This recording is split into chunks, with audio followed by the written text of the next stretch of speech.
Alright guys, so here's going to be our second video, which will be examples for Riemann sums.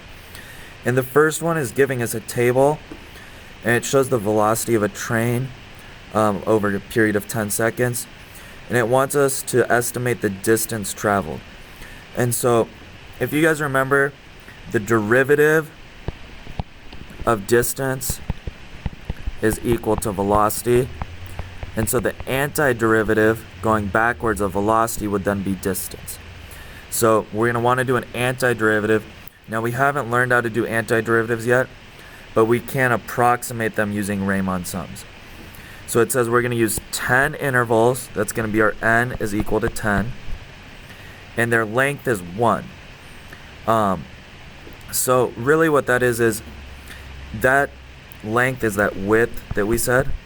But our formula for left hand, so if we're doing part A, our formula is b minus a over n times y0 plus y1 plus dot dot dot all the way to y n minus 1. Now in this case, this 1 is our width, which is the whole b minus a over n. But that's really extra information. We didn't even need it, because if we do, this is b, the end point, and the initial point, 10 minus 0 over 10, we will get 1. So 10 minus 0 over 10 is our width. And then now, since we're doing a left hand, we're going to do all of the left values. So 0 plus at 1, it's 12, plus 22, plus 10, plus 5, plus 3, plus, I'll come down here, 13, plus 11, plus 6, plus 2, plus 6, and now we actually do not add that 0. Now in this case, we got lucky, because if you added it, I guess you'd have the same answer, but you don't add it for the left-hand approximation, because we're only doing the left hands, and we have 1, 2, 3, 4, 5, 6, 7, 8, 9, 10 values already. We don't add that final one because it was a left-hand approximation. So we get 1 times 90, and this gives us a value of 90, and our units are in inches. And the reason why is this was seconds times all of these were inches per second, so the seconds actually cancel. So our answer would be 90 inches, and that's for our left-hand approximation. Now, for our right-hand approximation,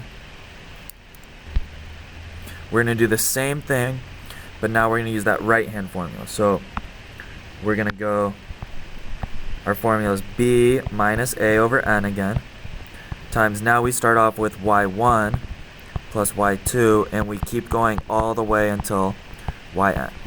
Well, again, our n is equal to 10, b was 10, a was 0. So when we do our formula, we get 10 minus 0 over 10, which is 1, times, and now we start off, so in this case, we start off with the first value. And I know this says 0 and 1, but really, the first value is always y0, this is y1, y2, y3, and so on. And at the end, this is y10. So we start off, we skip that, and again, we're skipping a 0 again.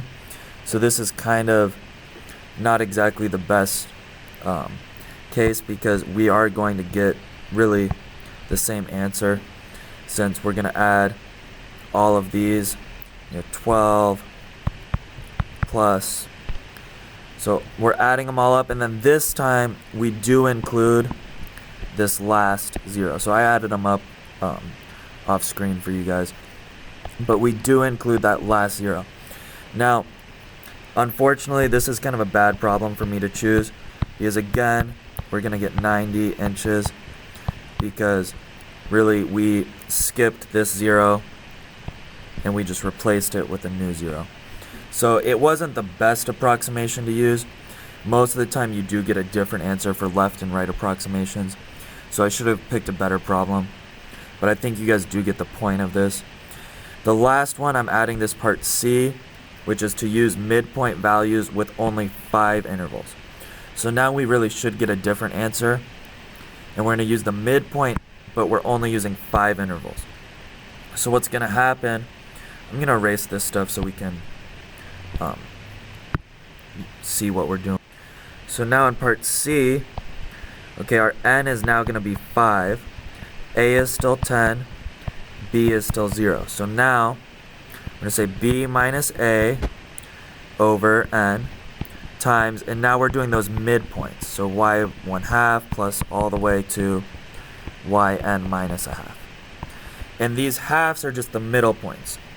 So since we're doing 5 intervals, okay, we're going to have 10 minus 0 over 5. So now that's going to be 2. That width will be 2. And now what happens is this is y0. And now since we're only doing 5 intervals, we're breaking this into 5 pieces. So really it goes, 0, that's 1 section, 2 sections, 3 sections, 4 sections, 5 sections. I don't think I did that quite right. But yeah, so we're gonna have 5 sections here, and what happens is in between these two, let's see,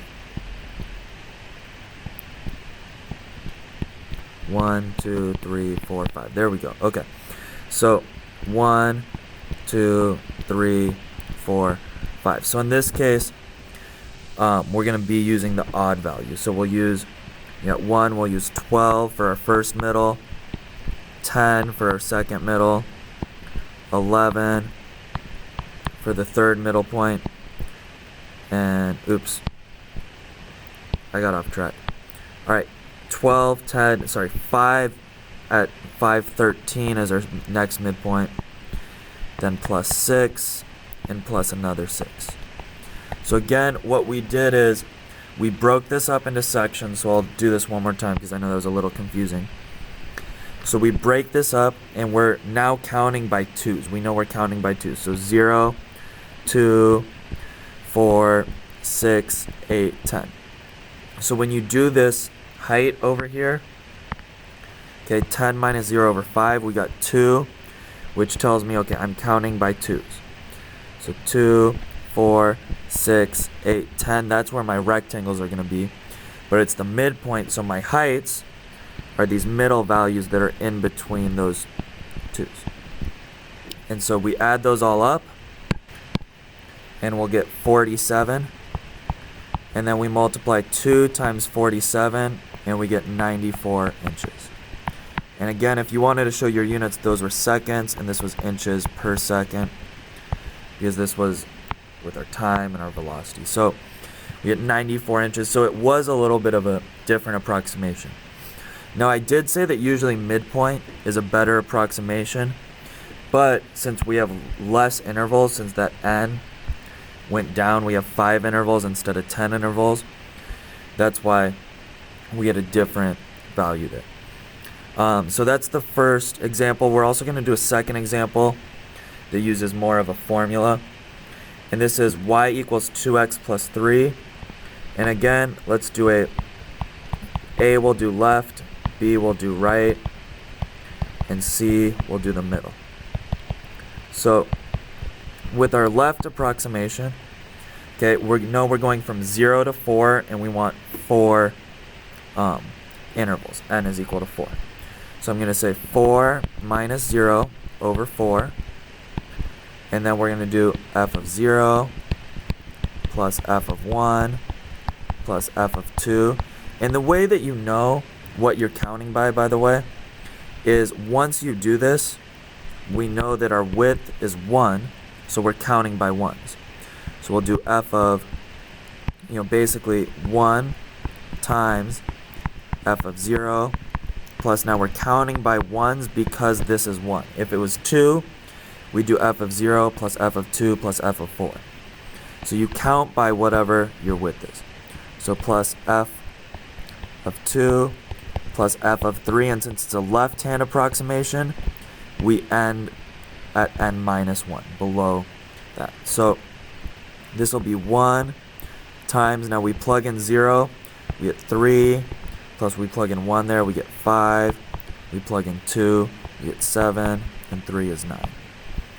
And then when you add that all up, we get 8, 15, we get 24 for a left-hand approximation. Now, when we do the right-hand approximation, alright, same thing.